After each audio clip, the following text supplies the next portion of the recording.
Los adventistas del séptimo día aceptamos la Biblia como nuestro único credo y sostenemos una serie de creencias fundamentales basadas en las enseñanzas de las Sagradas Escrituras.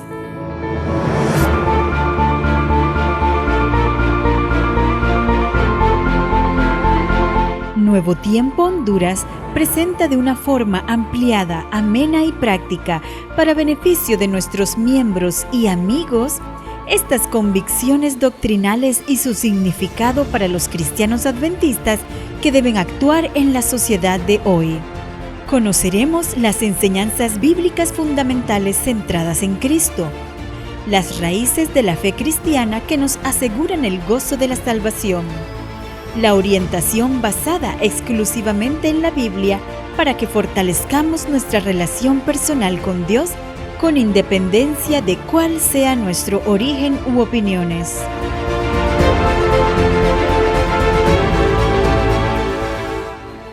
A continuación presentamos En esto creemos. Muy bien, muy buenas noches, Dios les bendiga. En este momento pues daremos inicio a este programa que se titula En esto creemos. Este programa es grabado para transmitirlo el último miércoles de cada mes. Así que les voy a pedir a los que están aquí que se pongan en pie para tener una oración y a los que nos ven a través de la transmisión de Nuevo Tiempo Honduras y toda la cadena de comunicaciones de la Unión de Honduras, bienvenidos. Oremos.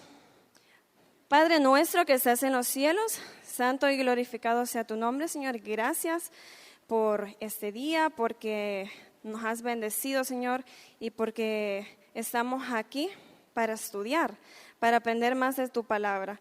Bendice este programa, Señor, y que todo sea guiado por tu Santo Espíritu. Quédate con nosotros, perdona nuestros pecados en Cristo Jesús. Amén. Amén. Pueden tomar asiento. Muy bien, y en este momento pues daremos inicio al programa y para eso voy a invitar a mis amigos Andoni Contreras y Ania Turcios para que tengan el servicio de canto en esta noche. Muy buenas noches, hermanos. Les invitamos a que en esta noche podamos cantar con gozo y que esos cantos puedan llegar al trono de nuestro Dios. Así es, y vamos a dar inicio con un canto muy especial. Uno de mis favoritos es el himno número 379. Lleva por nombre Habla, Señor, a mi alma. Así que cantemos y esperemos que Dios pueda hablar en esta noche al corazón de cada uno de nosotros.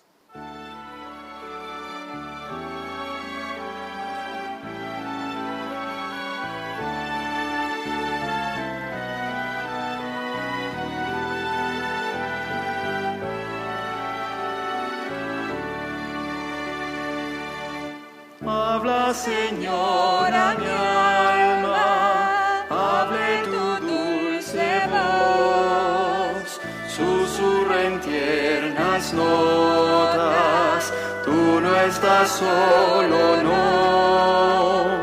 Mi corazón prepara, presto a escuchar tu ley, canciones mi alma llenen de gratitud y fe. Háblame en dulces notas, háblame con amor, ya la victoria es tuya, no tengas más temor.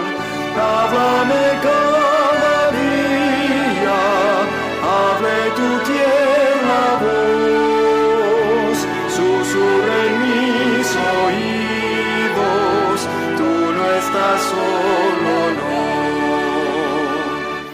Habla a tus hijos siempre, dales tu santidad, llénalos de tu gozo, enséñales a orar, a ti consagren todo, vivan tan solo en ti, traigan tu reino pronto, vean tu rostro encuentro aquí. Háblame en dulces notas, háblame con amor. Ya la victoria es tuya, no tengas más temor. Háblame cada día, abre tu tierna voz, susurra en mis oídos, tú no estás solo, no. Habla cual lengua antiguo, diste tu santa ley, tus testimonios siempre quiero guardar por fe. Quiero magnificarte, quiero a tu gloria dar el grato testimonio de obedecer y amar. Háblame en dulces notas, háblame con amor. Ya la victoria es tuya, no tengas más temor. Háblame cada día, hable tu tierna voz, susurra en mis oídos, tú no estás solo, no. Y ahora continuamos con un canto muy bonito, un himno muy bonito, el himno 374, Dulce Comunión, la que gozo ya.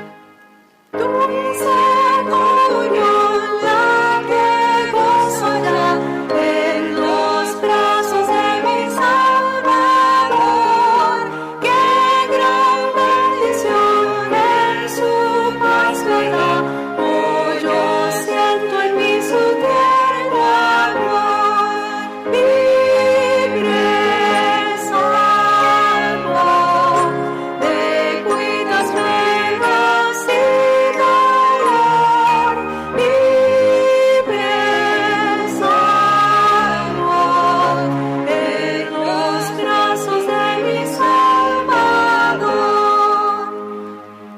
Cuán dulce es vivir, cuán dulce es gozar en los brazos de mi Salvador.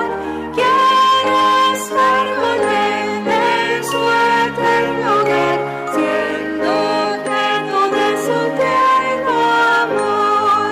Libre, salvo, de cuitas penas y dolor.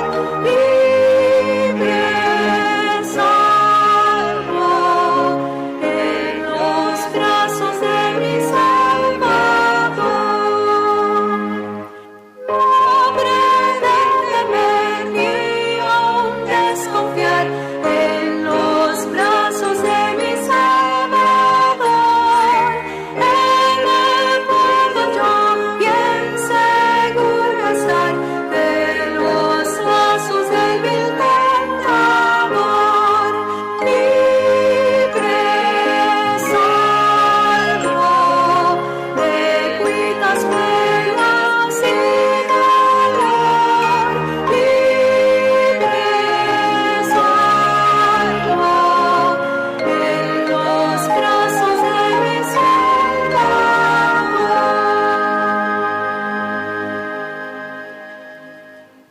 Y ahora continuamos con el himno 511.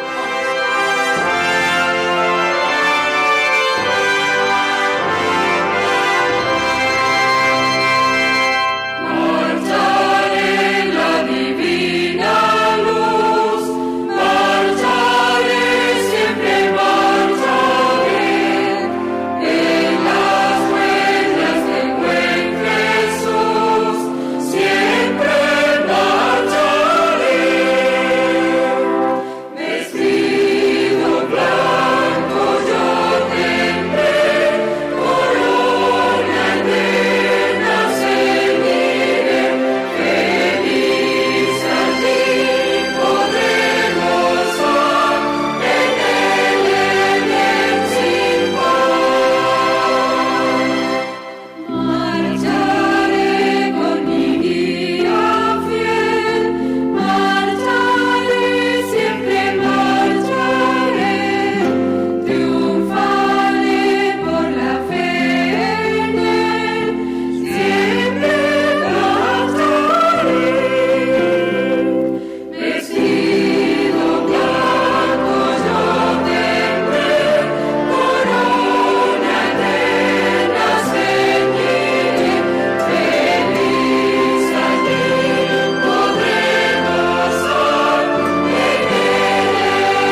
Muy bien, amén. Gloria a Dios por esos hermosos himnos.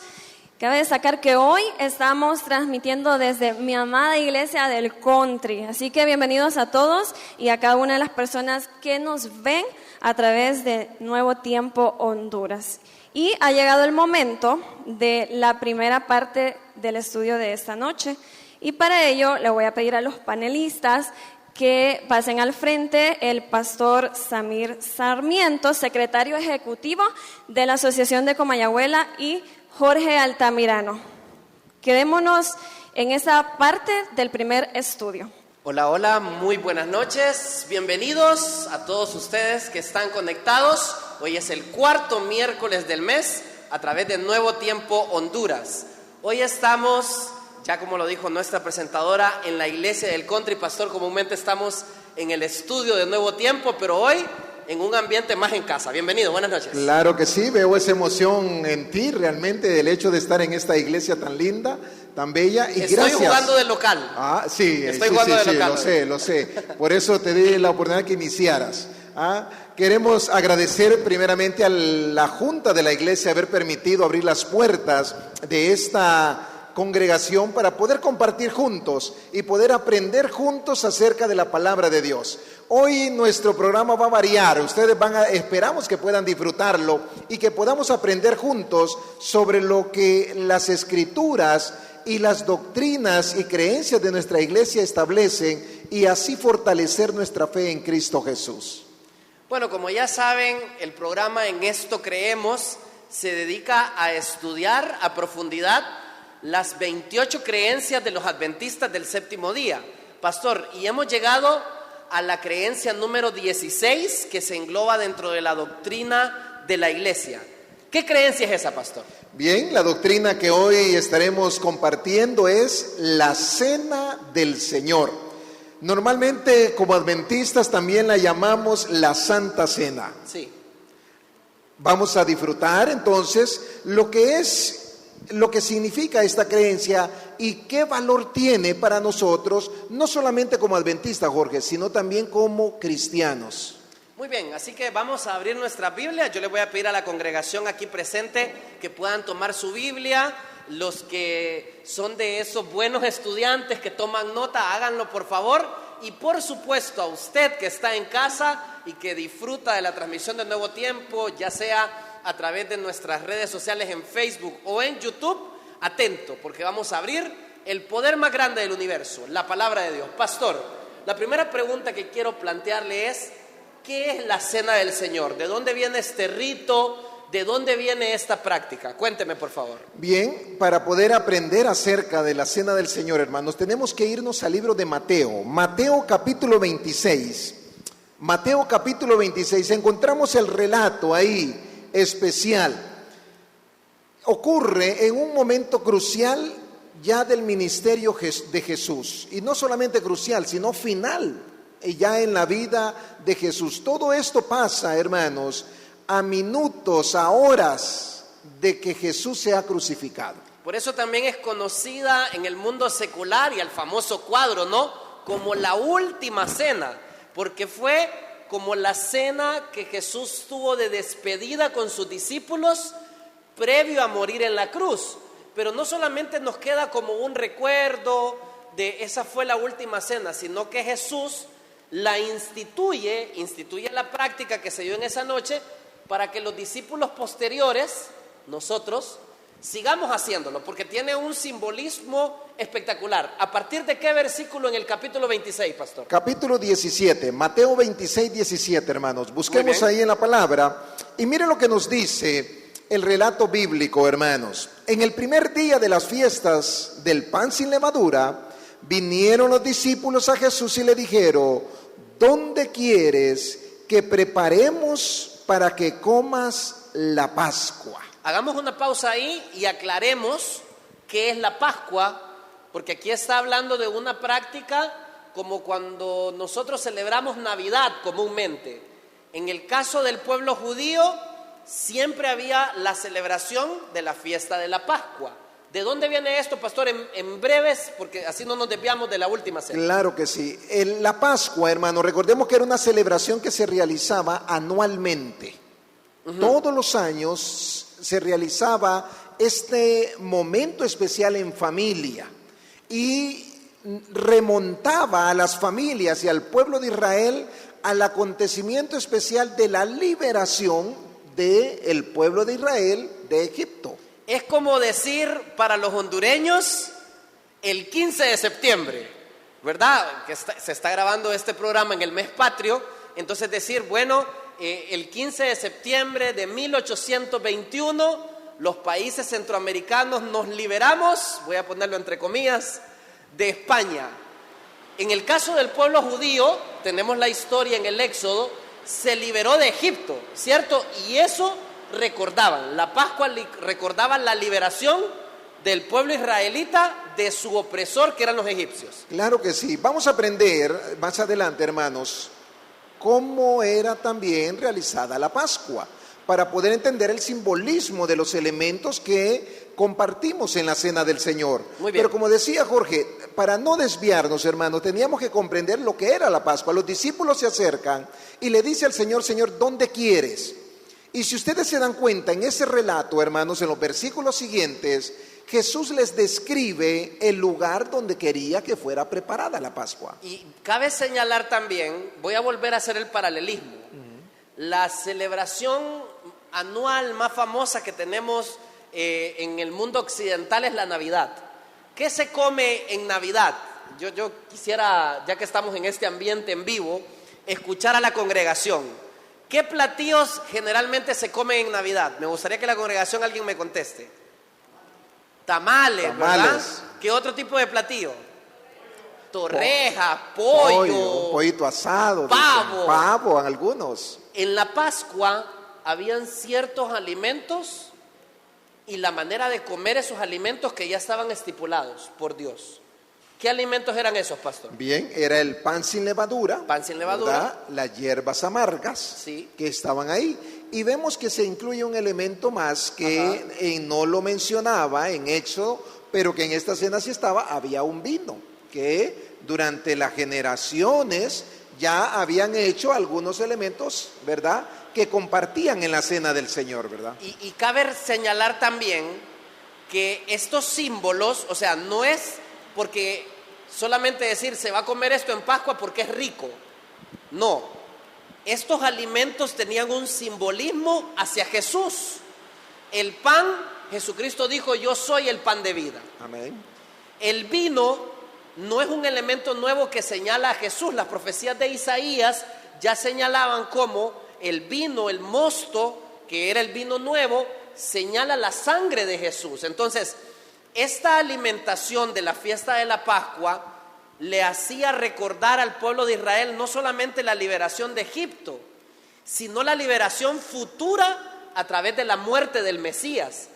Ellos llevaban años comiéndolo y no entendían que ahora estaban con el símbolo de lo que comían todos los años. O sea, Jesús y su muerte representaba la fiesta de la Pascua que se había celebrado por siglos, pastor. Claro que sí. Recordemos que en el acontecimiento de la Pascua, hermanos, aún la sangre tuvo su momento y su lugar. ¿Recuerdan cuando los israelitas tomaron la sangre y la pusieron en el dintel de la puerta, ¿no? ¿Qué significaba eso? Era la protección, la salvación de esa familia. Los que estaban dentro del dintel de esos hogares iban a ser salvos. Así es, ¿verdad? Así es. Era la sangre la que salvaba a las personas. La casa que no estaba marcada con sangre, no había salvación, había una muerte. Y estarán de acuerdo que sin la sangre de Cristo estamos perdidos. ¿Cuántos dicen amén, hermano? Amén. Muy bien, pastor, vamos a ir ahora al versículo 18, ya que dimos un contexto. Los discípulos iban a comer la Pascua y Jesús da instrucciones para poder celebrar esta fiesta especial. Claro que sí. El versículo 18 dice, y él dijo, id a la ciudad y a cierto hombre y decidle, el maestro dice, mi tiempo está cerca, en tu casa celebraré la Pascua con mis discípulos. Una vez más, hermanos, podemos nosotros encontrar aquí cómo Jesús trata de dirigir a los discípulos y le da una dirección precisa, como decir, vayan a la casa del hermano Edwin Pavón y ahí juntos vamos a compartir. Así es. Vamos a compartir la cena. Pero yo quisiera, Jorge, que pudiéramos leer el versículo 26, hermanos. El versículo 26 de este mismo capítulo. Porque todo pasa, ocurre, comparten ese momento, pero ahora viene un momento especial. Verso 26, Jorge. Mateo 26, 26 dice así: y mientras comían, Jesús tomó el pan y bendijo y lo partió. Y dio a sus discípulos y les dijo: tomad, comed, esto es mi cuerpo. Y el versículo 27, por favor. El 27 dice: y tomando la copa y habiendo dado gracias, les dio diciendo: bebed de ella todos. ¿Se dan cuenta, hermanos? Después de haber compartido y hecho el rito de la Pascua, entonces Jesús establece una nueva institución. Ya habían comido, dice la palabra de Dios. Y las aquí, hierbas Jorge, amargas, el cordero. El cordero, ¿verdad? Y ahora Jesús toma el pan sin levadura y toma el vino. Así que para que lo entendamos, la cena del Señor es una ceremonia, estaba buscando la palabra, una ceremonia que Jesús la fundó en la última oportunidad que cenó con los discípulos, con la intención de hacerles ver de una manera más clara que el pan y el vino lo representaban a Él, que lo que celebraban los israelitas como la liberación del pueblo egipcio tenía un significado más profundo. Realmente necesitamos ser, no importa si fuimos libres de España, en el caso de nosotros los hondureños, necesitamos ser libres del pecado. Amén. Necesitamos ser libres de nuestra naturaleza que nos inclina a ser mal pensados, a ser críticos, y eso solo lo logramos a través del pan y el vino. En otras palabras, a través del cuerpo de Jesús viviendo en nosotros y a través de su sangre perdonando nuestros pecados. ¿Cuántos están de acuerdo, hermanos? Díganme un fuerte amén. Amén. Para eso, hermanos, nosotros quisiéramos compartir con ustedes un video en el cual podamos recordar ese momento especial y más gráficamente lo que fue ese momento especial cuando Jesús estaba con sus discípulos. Miremos el video, disfrutemos, porque después seguiremos hablando de lo que es la creencia de la Cena del Señor.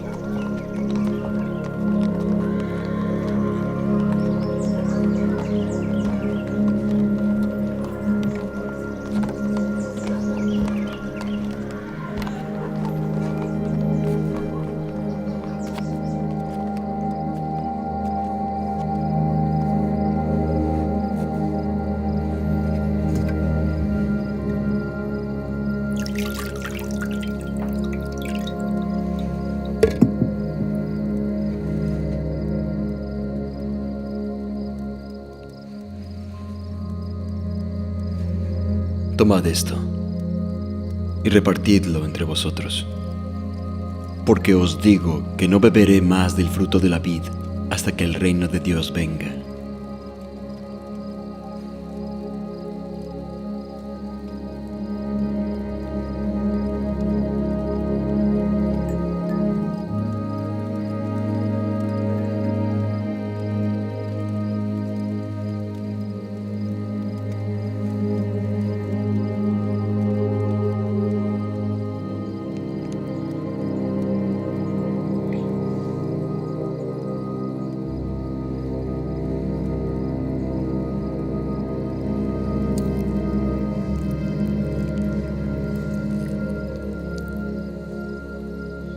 Lo que vas a hacer,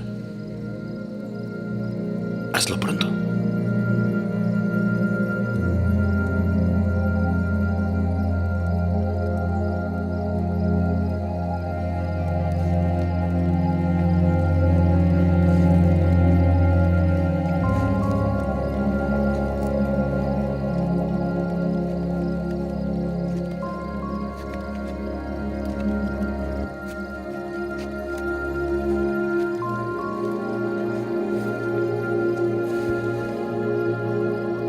Esto es mi cuerpo, que por vosotros es dado. Haced esto en memoria de mí.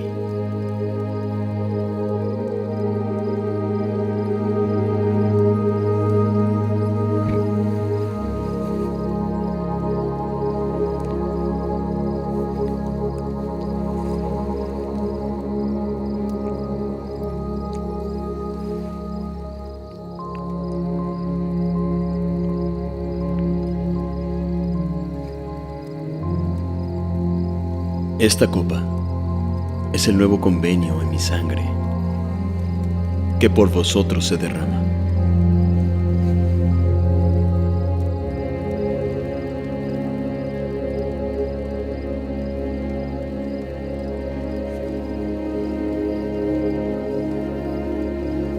Hijitos, aún estaré con vosotros un poco. Un mandamiento nuevo os doy, que os améis unos a otros, como yo os he amado, que también os améis los unos a los otros. En esto conocerán todos que sois mis discípulos, si os amáis unos a otros.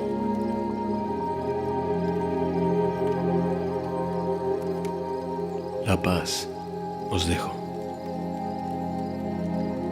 mi paz os doy. Yo no os la doy como el mundo la da. No se turbe vuestro corazón, ni tenga miedo.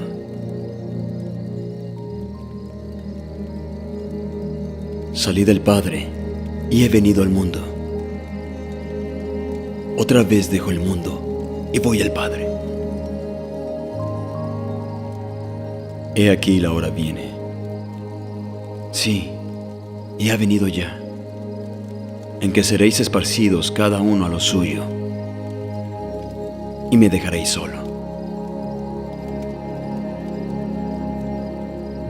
Pero no estoy solo, porque el Padre está conmigo.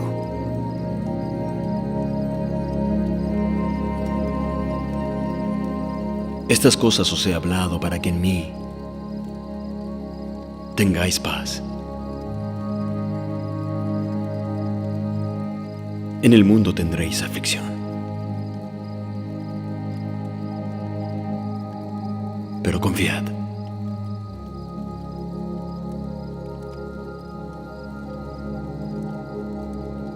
Yo he vencido al mundo.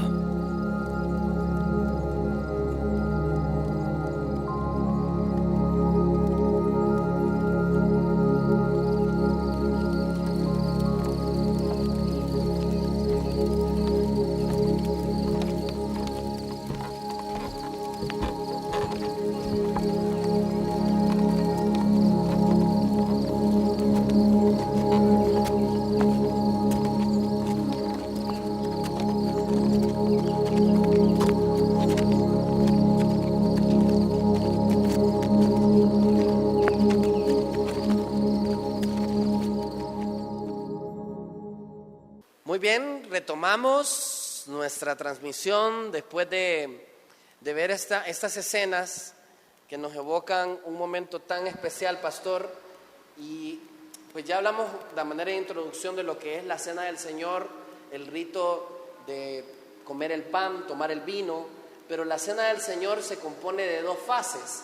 Y hay otra fase que no la hemos estudiado y que tiene un simbolismo muy profundo también. Y me gustaría que fuéramos a la Biblia para que lo estudiáramos. Claro que sí, como dijimos al inicio, hoy vamos a ocupar la Biblia mucho, hermanos. Vamos al libro de Juan, capítulo 13. Miramos aquí que se agrega un elemento más también dentro de ese momento especial que Jesús está instituyendo a sus discípulos. En el capítulo 13, hermanos, encontramos ahí del versículo 4 en adelante, hermanos, del versículo 4 en adelante encontramos ese momento especial. Dice la palabra de Dios, lo leo para ustedes, hermanos.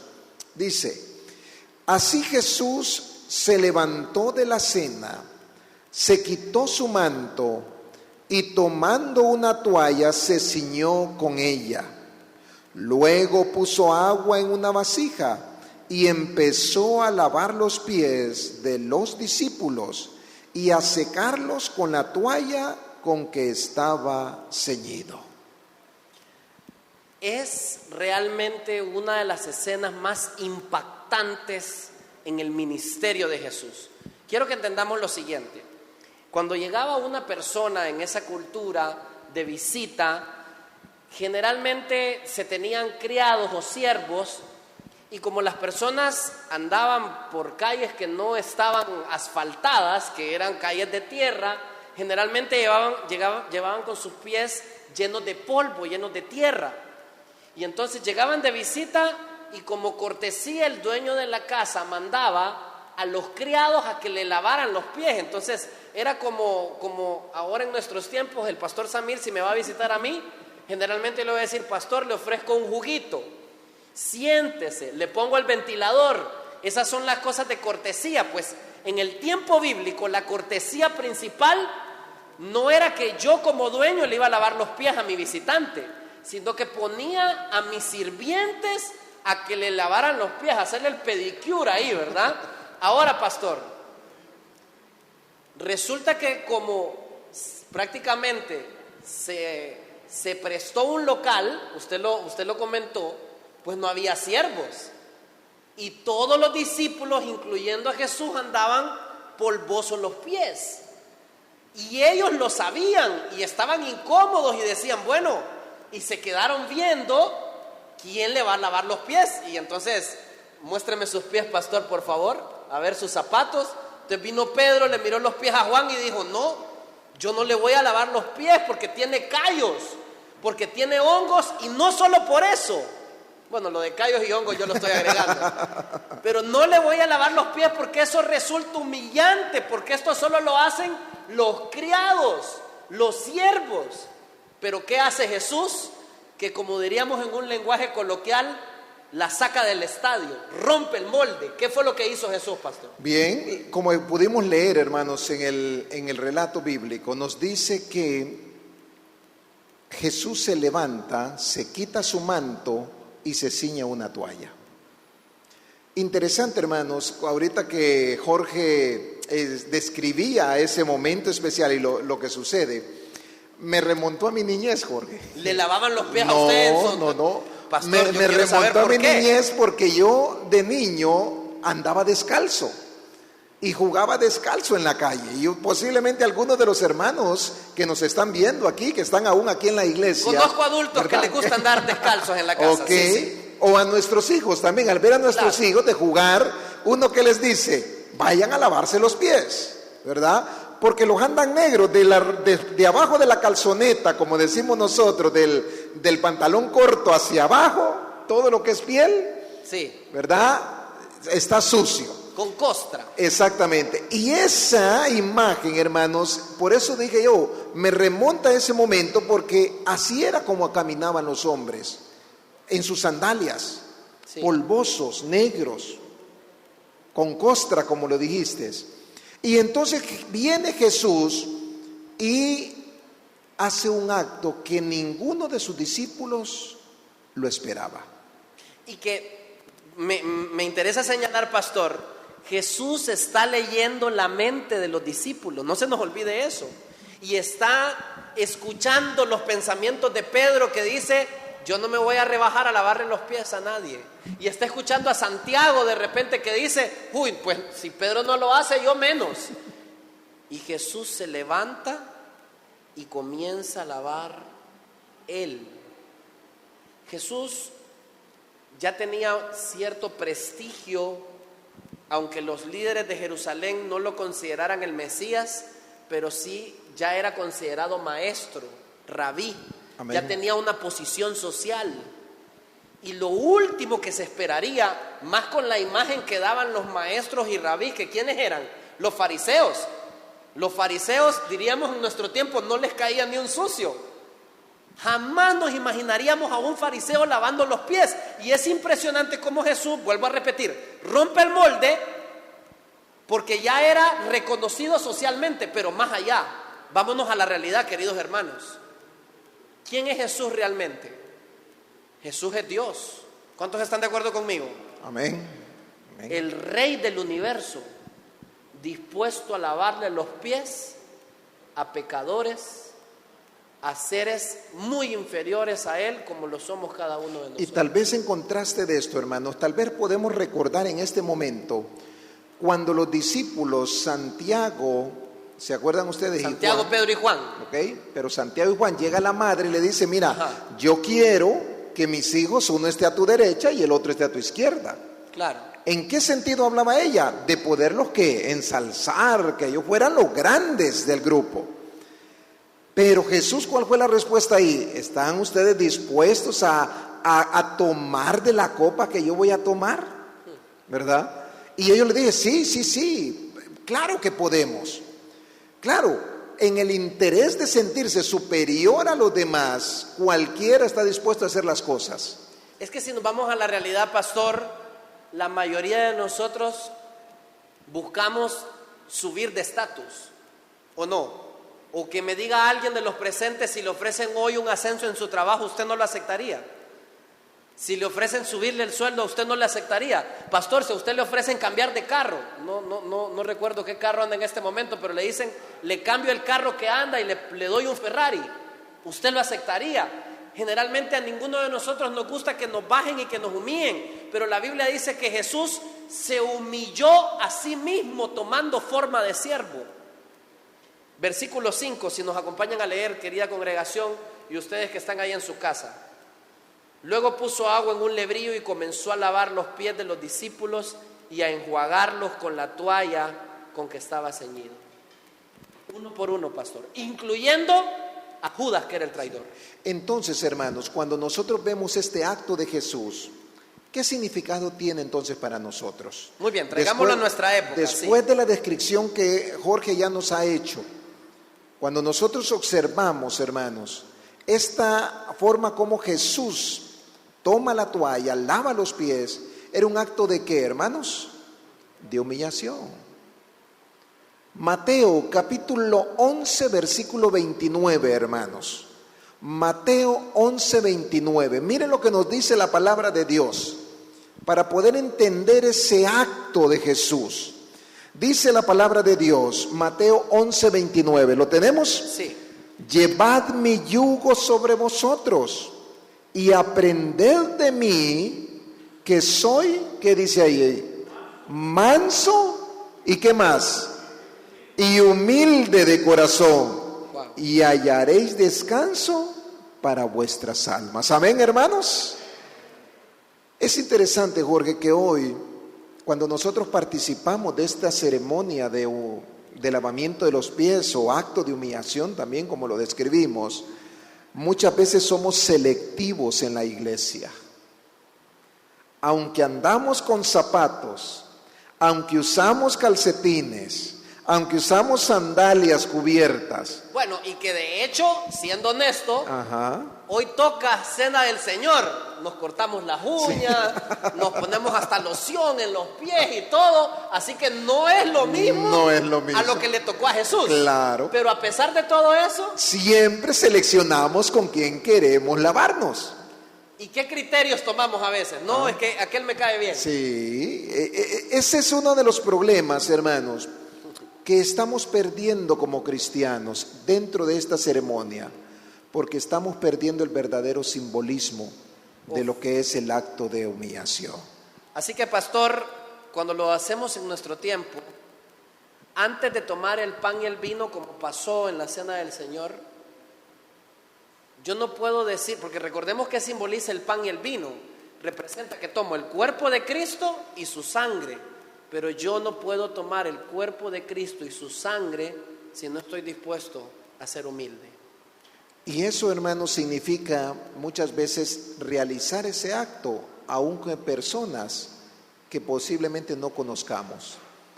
Que cuando llegan a la iglesia ese día que nos toca la cena del Señor, llegó una visita y de repente nadie, todos ya tenemos la pareja, yo voy con Jorge, Jorge va conmigo, ¿verdad? Y empezamos nosotros entre amigos, claro. Pero la persona que está de visita, nunca llegamos a él para invitarlo a participar. O más allá, pastor, Jesús le lava los pies a Judas. ¿sería adecuado, cree usted, que si yo voy a recordar la humildad de Jesús, lavarle los pies a aquel que habló mal de mí en la iglesia? Claro que sí. Aquel que me hizo daño, aquel con el que de repente no están bien mis relaciones. Es un buen momento, pastor, para mostrar humildad, porque generalmente nuestra actitud es decir, si él no me habla, yo no le voy a hablar, o yo no le voy a perdonar lo que me ha hecho. ¿Cómo Jesús ejemplifica esto al lavarle los pies a Judas, pastor? Es que no solamente con Judas, sino también con Pedro. Claro, Más porque que, también Pedro fue sí, traidor. Sí, correcto. Claro. Entonces tenemos que entender, hermano, la actitud de Pedro. ¿Qué le dijo Jesús a Pedro? Cuando nosotros leemos ahí, en el libro de Juan, capítulo 13, versículo 6, hermanos. ¿Lo tienen? El versículo 6 de Juan, dice la palabra de Dios que cuando Jesús llega donde Pedro, este le dijo, ¿qué le dijo? Tú ¿Me lavarme los pies a mí, ¿tú me vas a lavar los pies?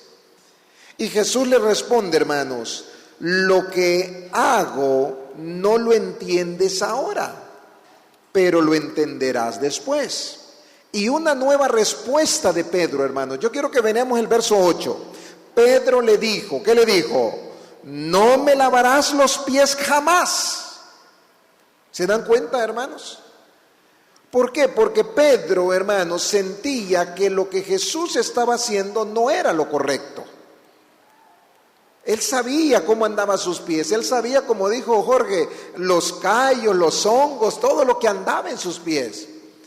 Y él, tal vez en respeto al maestro, le dice, mira, tú no puedes tocar mis pies, no me los vas a lavar. Pero es interesante la respuesta de Jesús. En el mismo versículo 8, hermanos, nos dice que Jesús le dijo, si no te lavo, no tendrás parte conmigo. Hermanos, es ahí donde encontramos y podemos entender la verdadera mansedumbre y humildad de Jesús. Amén. Y es de esa lección donde usted y yo debemos de aprender cada vez que nosotros compartamos la cena del Señor. Es fácil lavarle los pies a mi esposo, lavarle los pies a mi esposa, a mis hijos. Pero hermanos, más que hacer una ceremonia, porque ya se ha transformado en una tradición muchas veces, porque hemos perdido el verdadero simbolismo. Tenemos que compartir con aquellos, como decía Jorge, y lo mencionábamos, los desconocidos, los invitados, los que tenemos alguna situación o pudimos pasar algún momento difícil, algún problema que hemos tenido. Es con ellos que debemos de buscar y tener la oportunidad de lavarnos los pies. Queremos cerrar esta sección y vamos a pedirles que vuelvan a tomar su Biblia, porque vamos a leer 4 versículos de manera muy rápida, pastor, donde vamos a ejemplificar qué significa la cena del Señor, para que ampliemos nuestro concepto de decir, bueno, este sábado hay Santa Cena, pero ¿qué estoy haciendo cada vez que vuelvo a cometer ese acto y vuelvo a ser parte de esta ceremonia? Pastor, primer punto lo encontramos en Éxodo 12:14 y usted me dice qué significa. Queridos hermanos y ustedes televidentes, Éxodo 12:14, para que lo puedan leer. Yo lo leo, pastor, y usted me comenta el significado en breves palabras. Éxodo 12:14 dice, y este día os será en memoria, y lo celebraréis como fiesta solemne para Jehová durante vuestras generaciones, por estatuto perpetuo lo celebraréis. Primer punto. Ok, primer punto, hermanos. ¿Quién estaba instituyendo esta ceremonia en el libro de Éxodo? Dios. Dios.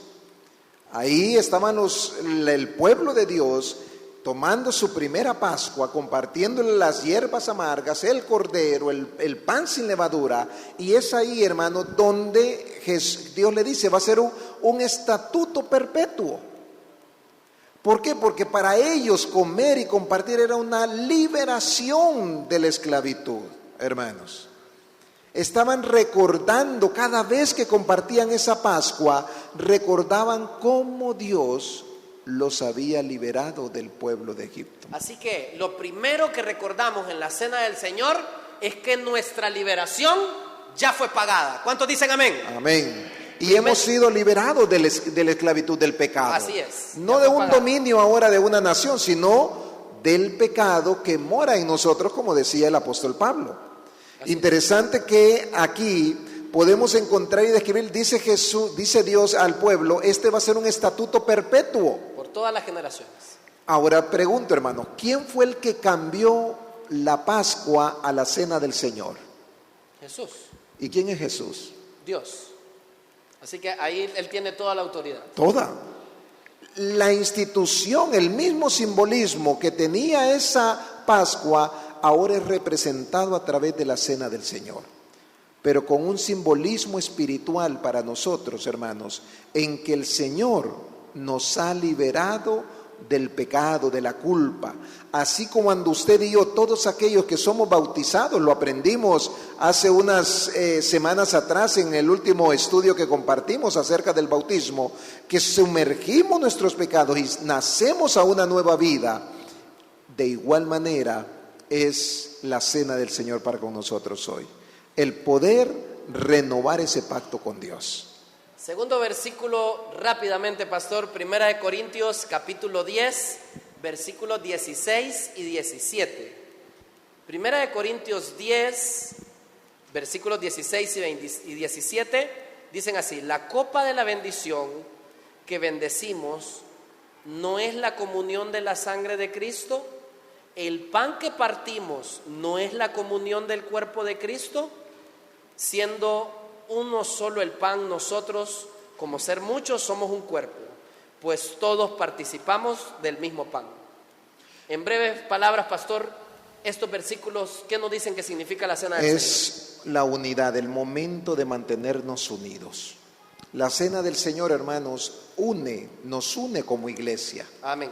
Nos recuerda, hermanos, que no, la salvación, a pesar de que es un punto y un proceso personal, individual, no estamos excluidos de poder compartir nuestra salvación todos juntos. Tercer versículo para que lo busquen en su hogar y lo puedan buscar aquí también la congregación presente. 1 de Corintios 11, 26. 1 de Corintios 11, 26 dice así: así pues, todas las veces que comiereis este pan y bebiereis esta copa, la muerte del Señor anunciáis hasta que Él venga.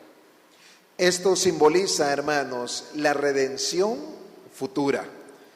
El apóstol Pablo, hermano, es uno de los primeros que establece y le da el nombre como la cena del Señor. ¿Sabías eso?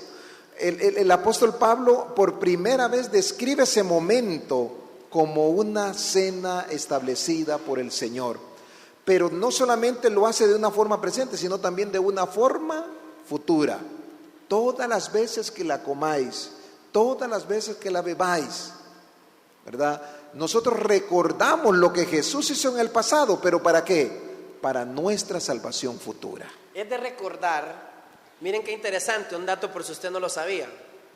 Jesús, cuando estuvo aquí en la tierra, la última vez que probó el jugo de la uva fue en la cena del Señor.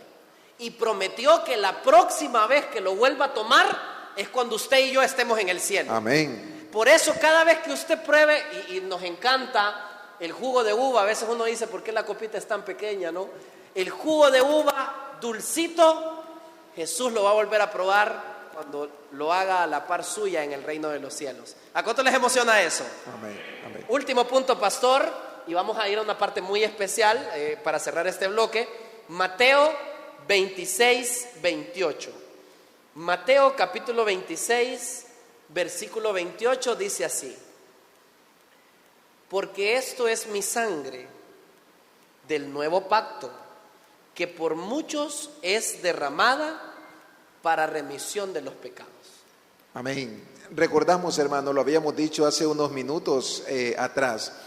Así como la Pascua fue establecida para recordar el sacrificio, la liberación, de el pueblo de Israel de Egipto, la Pascua tenía ese simbolismo especial, pero ahora la cena del Señor tenía un nuevo significado.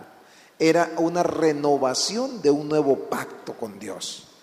¿Por qué? Porque es aquí cuando Dios hace el simbolismo, Jesús, hace el simbolismo con sus discípulos, donde cada uno de los elementos tenía su significado. El pan, símbolo del cuerpo de Cristo, y el vino, símbolo de la sangre de Cristo. Esa sangre por la cual nuestros pecados son lavados. Cerrando este bloque, solo quisiera dejarlos con estas palabras. Aquí la mayoría, me gustaría que hiciéramos una toma a nuestro productor Mano, que la congregación levante la mano a aquellos que ya se han bautizado. Levantemos la mano a aquellos que ya hemos tomado el paso del bautismo. Bueno, bajemos la mano. Pastor, cada vez que tomamos la cena del Señor es como volver a bautizarnos. Cuando tú te bautizaste, hiciste un pacto con Dios. A veces sentimos que le hemos fallado a Dios. Y he escuchado a algunos que dicen, me gustaría volver a bautizarme por cómo le he fallado al Señor. No ocupas volver a bautizarte. Cuando tú tomas el pan y tomas el vino, es como que te vuelves a bautizar y le vuelvas a entregar tu vida al Señor. Vamos al siguiente segmento, pastor, y seguimos en la parte de cierre. Volveremos en la parte de cierre de tu programa. En esto creemos. ¿Cuántos decimos amén por la palabra de Dios? Amén. Y quiero recordarles a las personas que nos ven a través de nuestras redes sociales, en Facebook y en YouTube, que pueden dejar sus comentarios, sus saludos y sus preguntas para poder darles lectura. Y a los hermanos presentes aquí en la iglesia del Country habrá una sección de preguntas. Así que si usted tiene una pregunta, el pastor Samir Sarmiento estará respondiendo a través de la palabra de nuestro Señor Jesús.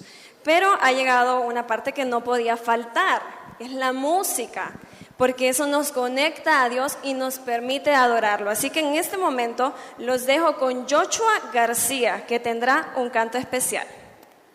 Feliz noche, hermanos. Tomemos un momento para recordar a Jesús en la cruz y cómo murió por cada uno de nosotros en este momento.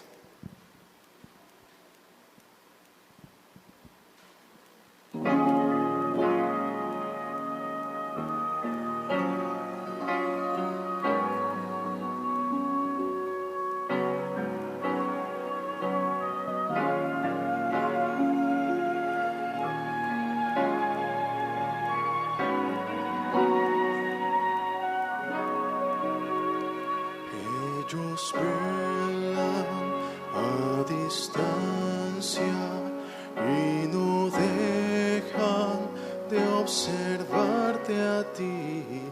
Tú sangrabas, buen maestro, mujeres fieles, lágrimas vertían, todo oscureció, se estremeció por mi amado Señor. En la cruenta cruz Él murió por mí, justo al pie de la cruz. Allí tu madre estaba cerca, tu suspiro nadie lo escuchó, solo voces de una turba se escuchaban en la oscuridad, muchos fieles contemplándote, el precio sin importar tu agonía. Fue culpa mía, justo al pie de la cruz. Manténme cerca, oh Dios, de la cruz, pensando en mi pecar, contemplándote por mi culpa allí, justo al pie de la cruz. A tu lado para siempre, y no quiero apartarme más.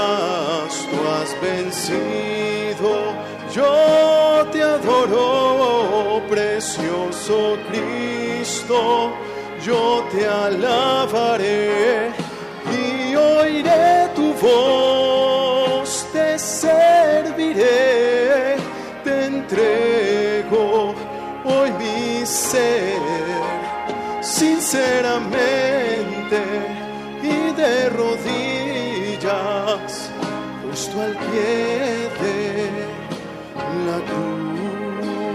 Tenme cerca, oh Dios, de la cruz, pensando en mi pecar, contemplándote por mi culpa allí, justo al pie de la cruz.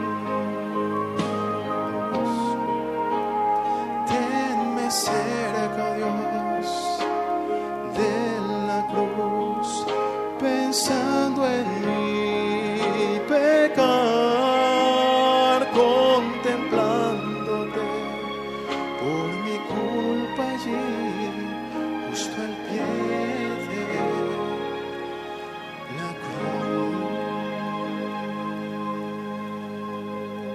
cruz. Amén.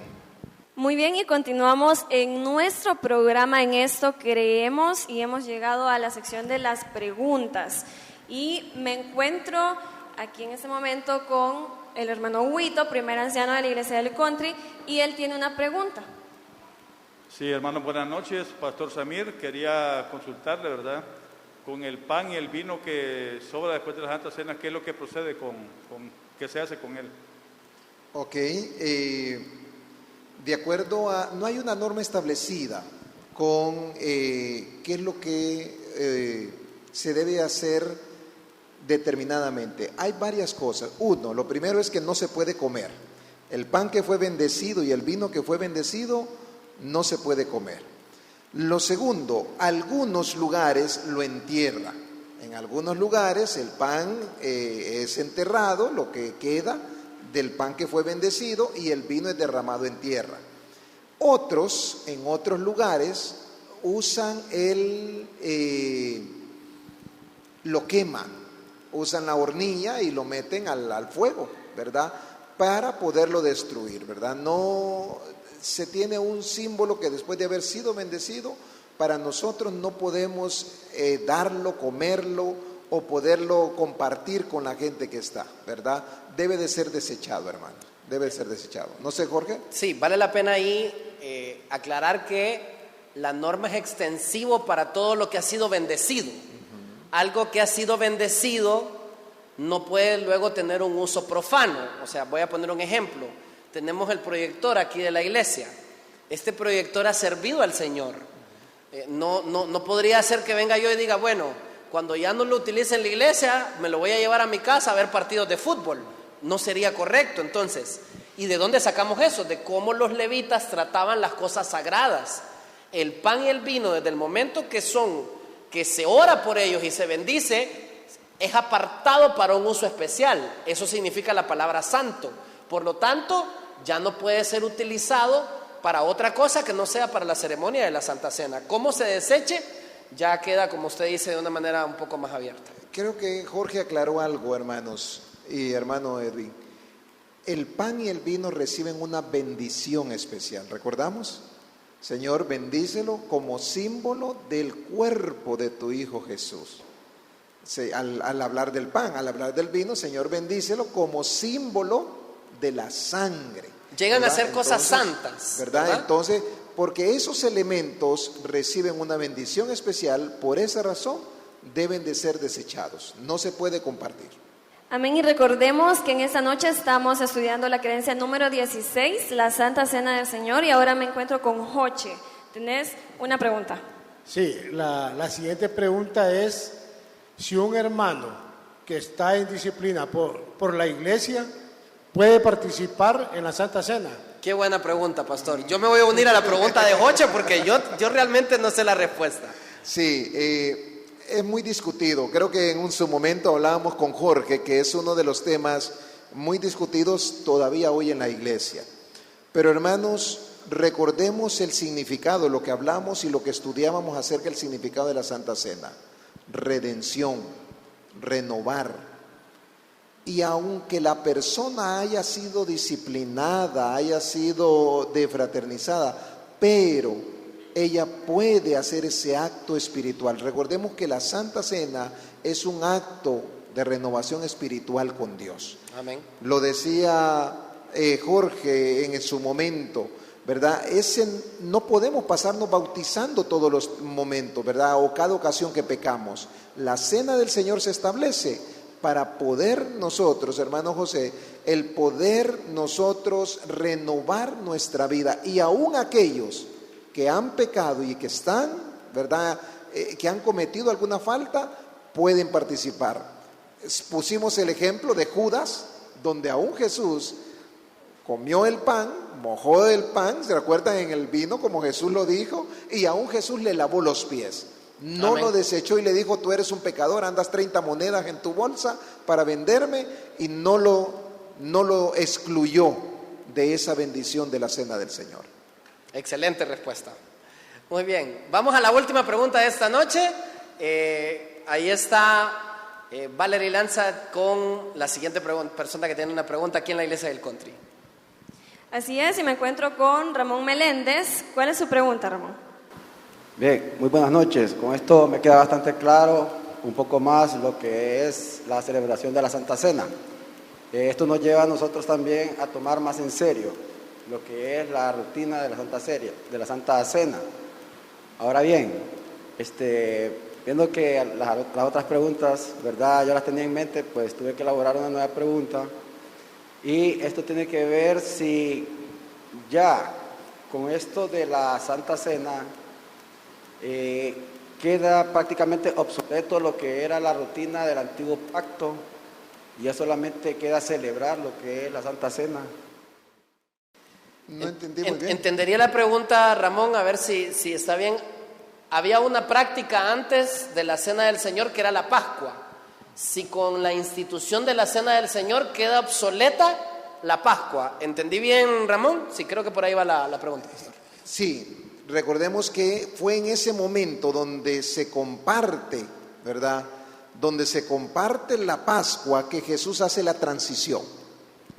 ¿Recuerdan el versículo que leíamos ahí en Mateo? Que después de haber cenado, Jesús tomó el pan, ¿verdad?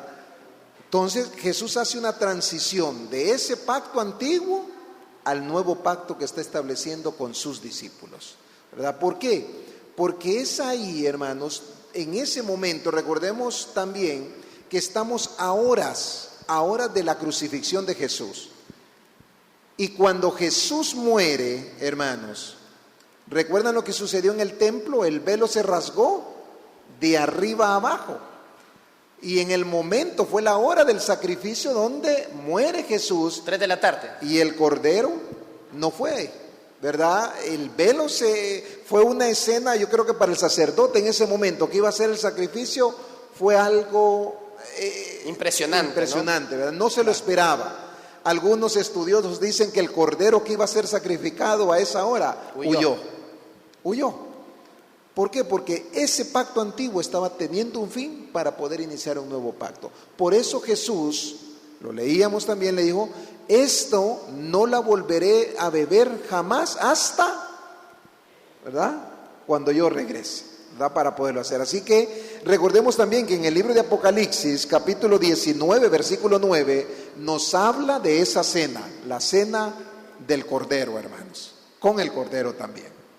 Vamos a pedirle a la iglesia aquí presente, a ustedes que están en casa, que nos puedan acompañar en una oración para cerrar este estudio. Voy a pedirles a los que estamos aquí presentes que nos pongamos en pie, pues ustedes donde están nos puedan acompañar en oración. Vamos a orar, Pastor Samir. Oramos. Señor y Padre que estás en los cielos, santo, santo, santo sea tu bendito nombre. Gracias por la oportunidad que nos has dado en esta noche de poder compartir tu palabra. No solamente con los hermanos que hoy están aquí presentes en tu casa de oración, sino con aquellos que a través en sus hogares, de sus pantallas, también han podido escuchar esta enseñanza. Ayúdanos a darle el valor que realmente tiene y que nosotros, cada vez que participemos de este rito, podamos disfrutarlo bajo tu cuidado y bendición. Llévanos con bien hasta nuestros hogares, en el nombre de Jesús. Amén.